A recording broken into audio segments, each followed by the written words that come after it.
Hey Disney friends, today we are at Animal Kingdom. We're going to show you some park crowd levels and wait times on two of the more popular park rides, and some other things today, so let's take a walk. Over here you guys are going to see the new Up photo opportunity. This is new and it looks like literally no one's in line for it, but let me get you guys a closer look over here. But this is Up. Look how cute it is. You got Doug, you got Russell. Gorgeous. Alright, so we are going to head to Kilimanjaro Safari first because all of these people in front of me are probably going to Flight of Passage.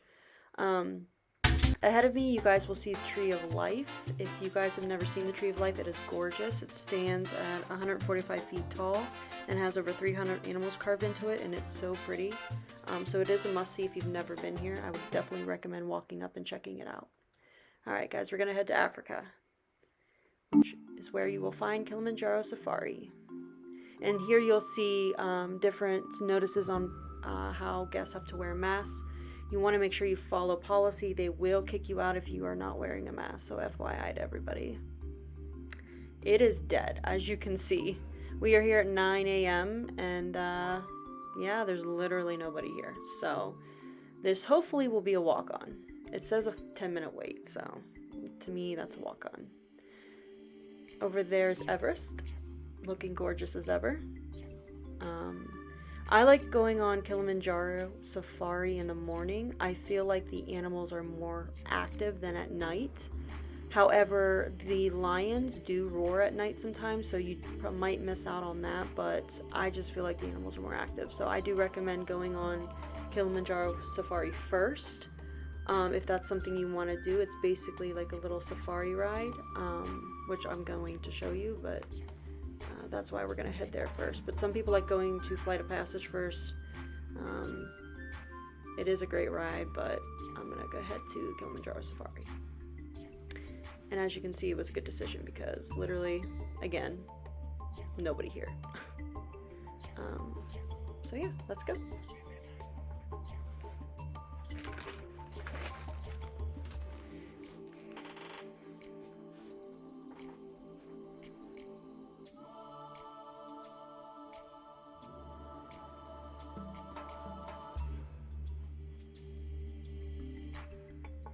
Now, just to let everybody know, this ride is a little bumpy. I have motion sickness and I don't have any problem on this ride, but for some of you, I don't know if that's going to bother you or not, but I feel like it's great for kids, adults. As you can see, there's a mother and son going on it in front of us. So, I mean, I recommend it for anybody in your family, especially if you like animals. So basically, this is the little safari that we're going to ride. As you can see, we've got our first animal. They did add these plexiglass in. It is kind of harder to see across from you now. Before, these were not there, so depending on what side you sit on, you might miss a couple of animals, but there is a guide above you where if you're not sure what animal you're looking at, it will show a picture of it, so you can try to find all the animals on the guide. And of course, the guide that is driving will also help as far as giving you great facts about these animals as well. Ghosts of the forest. They don't get that from an ability to hide or camouflage, but rather because of their horns. Both male and female have them, and as you see there, they kind of swoop back, come out of the back of their head over their neck. It helps them to run quickly through the thick brush, so they're able to move essentially unseen. They're very elusive.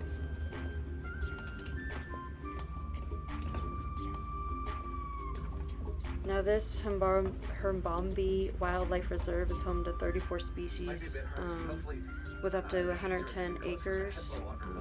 It's really great. You can see all kind of animals, anywhere from zebras to gazelles, wildebeest, giraffes, elephants, lions. It's a really, really amazing Their skin dries out and heated by spending too much time in the sun. They're also nocturnal, so they graze the banks of the river at night, but most of their day they spend inactive and sleeping. And they, by the way, can sleep underwater. They can hold their breath for about 8 minutes at a time, and they have a natural reflex that allows them to surface and submerge without waking. Somewhere more to our left, we have a group which we call a bloat, which is pretty fitting. We have weigh up to 5,500 pounds. But their size doesn't limit their mobility. They typically Over here is the hippos. I know this might be hard to see, but let's see. We can kind of see them. There might be one out. I think there is. They are, of course, herbivores, but I think it's important to mention that even Yep. though they are territorial and aggressive. And like I said, when you sit on the other side, it's harder to see. So you might want to have someone take pictures on the other side, and you take pictures on the other because it is harder to see now. But there we go. There's a hippo, and another hippo, and another hippo. Great look at the hippos. So Nice cute. to see them active. Again, they are nocturnal, so most of the time we see them inactive. So that's kind of fun. Now, okay, we are about to cross the bridge. Those are Nile Crocodile. There are a couple in the water below us here, so make sure we're staying fully seated. Oh wow, actually there's literally These are the Nile Crocodiles. Anyway, they have two group names. They will not slow down too much for these, just in case, but they're pretty awesome to see. They're so beautiful. But as you can see, they're over there. There's a lot of them.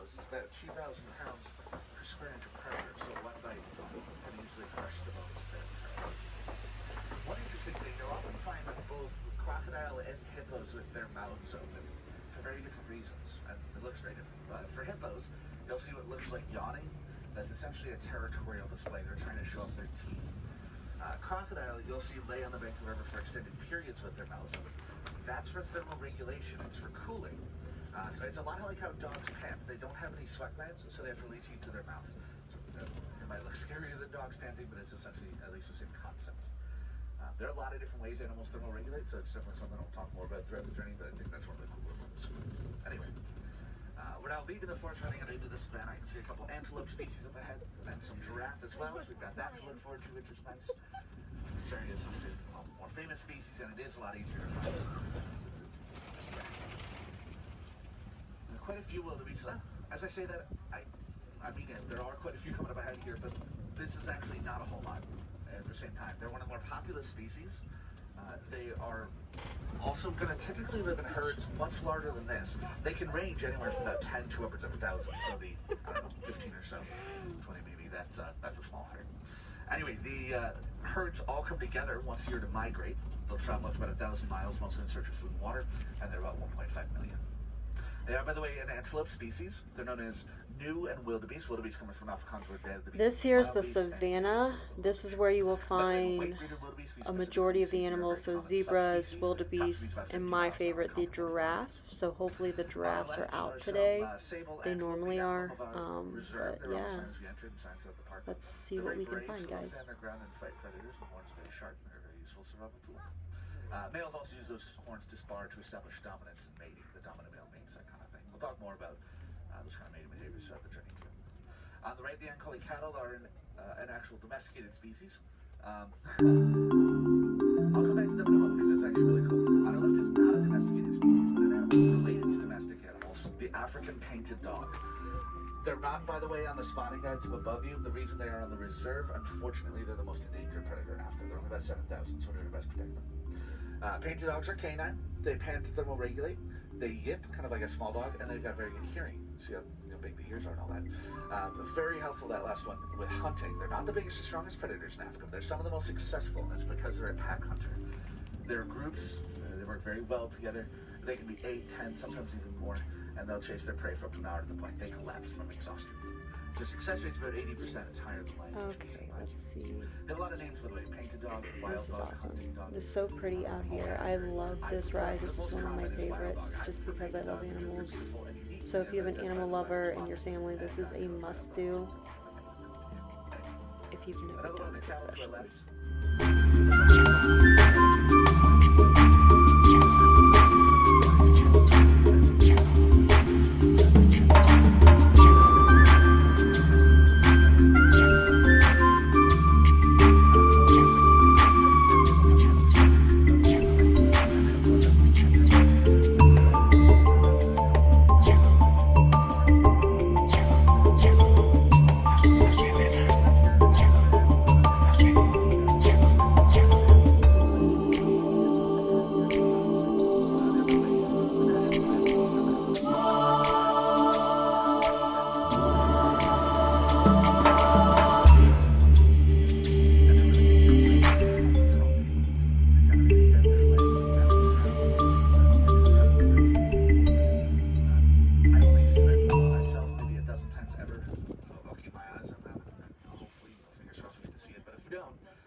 also, if you're into documentaries for Planet Earth, it was set in slow motion to Waltz of the Flowers from the Nutcracker Suite. So if you can find that video, it's a lot of fun.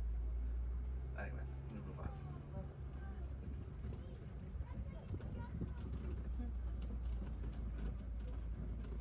The next animal we're going to get close to would be the giraffe. But there, one thing I want to mention, a lot of animals, there are different species and different subspecies. So with wildebeest, there's brown and blue, what we just saw were blue wildebeest, and more specifically white-bearded wildebeest.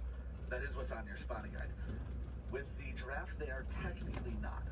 There are 9 different kinds of giraffe, and they live geographically separate, so there's no such thing as hybrids. They never intermingle.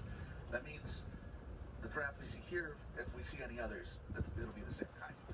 This is a Maasai giraffe. Again, same people I talked about earlier, Maasai people. That's just where their name comes from. They have these kind of jagged, irregular spots. On your guide of reticulated, which means net-like, they've got kind of more uniform, rounded spots. Now, a group, and we haven't found a couple more up on the left, is called a tower. They're the tallest animal in the world, up to 20 feet tall. And they spend almost all their time standing. They can lay down, but they don't need to. It can kind of make them vulnerable to predators. So, relaxing, saving their energy is kind of it. Eating, sleeping, giving birth, all done standing up. Now, this is kind of cool because you can see how they get their food. I mean, they are able to reach the ground. They can just spread it on their legs, so grass and water accessible pretty easily from a standing position. But they've got, they're tall. They've got a long neck, and they've got this long prehensile tongue. Again, that means to grab. So you'll see them wrap onto and pull the food in with their tongue. One kind of interesting thing, the tongue is a dark purple color. The reason for that, they spend all day eating. They only need about 30 to 60 minutes of sleep. They get the kind of power naps. So they're active all day. They're eating up to about 20 hours. If their tongue were pink, and the difference between ours and theirs in that regard is just extra pigment, but if they didn't have that, their tongue was likely sunburned. By the way, their tongues, about 18 inches in length, they're long enough to reach their eyeballs, which is kind of fun. One interesting thing, I mentioned that here's the bigger one there, dark red called that. They do what's called necking, and they just swing their necks and heads at each other to hide each other. And I'm definitely going to be talking more about behaviors like that. We found a couple elephants here on the right. This baby, actually, that's right there. There's a little baby coming out of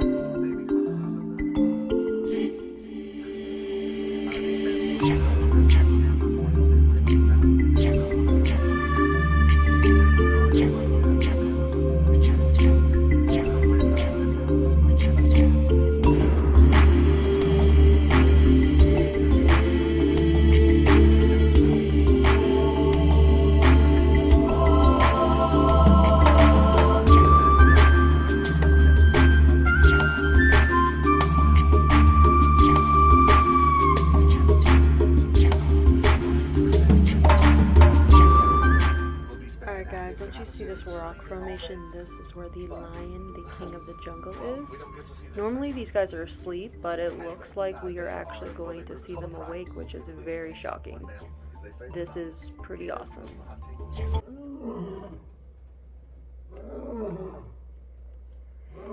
Oh my gosh, you guys hear that? He's roaring, listen.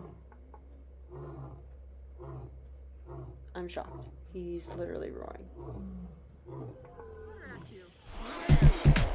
This is crazy. I've never seen this. So we're gonna head to Pandora. Obviously we're done with Kilimanjaro Safari. Pandora is an amazing themed land. I just kind of want to show you guys a little bit of it. If you've never been over here, it's pretty awesome. The theming at night is so beautiful. It's lit up. There's lights everywhere. It's really, really something that you must see. But I will tell you that this area gets very, very crowded. There are 2 rides in this area. Obviously, Flight of Passage is one of them. Looks like about a 35-minute ride. We're going to try to get on that. And then the other one is the Navi River Journey, which that has been, for some reason, having long wait times up to like 45 minutes, which right now it has 40 minutes, which is crazy to me. It's a little boat ride. It's pretty slow, but it's got great animatronics. I do recommend going on both of them. However, I do not recommend waiting 45 minutes for Navi River Journey. If you've never been on it and you want to ride it and it's your only time at Disney, I would obviously ride it. But if you can ride it some other time, I would wait. To me, it's not worth 45 minutes. But we are going to ride Flight of Passage. We are going to skip Navi River Journey. So right now we're going to stand in line. Now these lines are going to look really, really long. just because of social distancing right now, but they're actually not bad. It just kind of depends on how fast the lines are moving, and right now this doesn't seem to be moving that bad, so hopefully we can get on in 35 minutes. We're going to time it.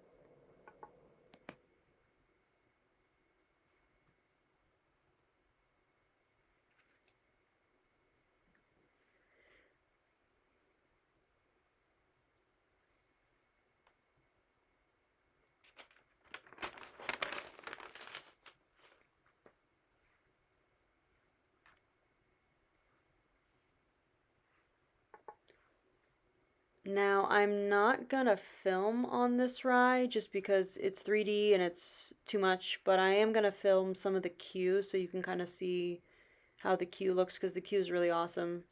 But yeah, I'm not gonna film on the ride, but I'll take you as far as I can go here. The one thing about this ride that may or may not have you ride it is if you have motion sickness, it might be a little rough. I have motion sickness really bad, but I take a Dramamine 30 minutes before and I'm fine on it. So I would just ride it with some caution if you have motion sickness. And also, if you have back issues or anything like that, you do basically sit on a motorcycle looking bike, and there is a back piece that comes forward and rests on your back that kind of holds you in. But this ride is so immersive that it's so worth doing. So I would recommend at least trying it once. You won't regret it. But yeah, that's my suggestion.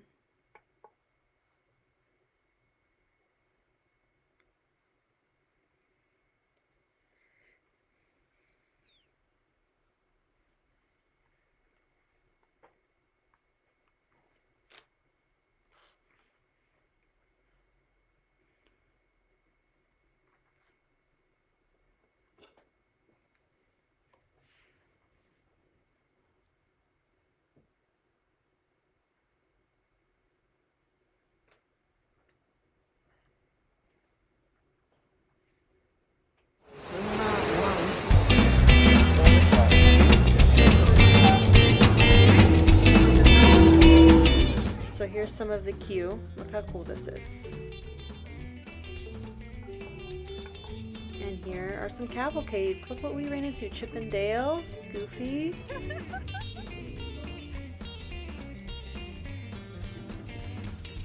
You are not allowed to meet characters right now, so the cavalcades are kind of in replace of that right now. So you'll see them. We found this great area by Mount Everest where the River of Lights seating was, and there's a lot of cavalcades that came through there. But yeah, I'll show you a couple of them. We're actually going to go get some food, so probably going to stop filming, but just wanted to show you guys a little bit of Animal Kingdom and what's going on there. It's a great park. I recommend going, and it's always a good time. See you guys on our next adventure. Have a great day. Bye. I'm holding my phone up.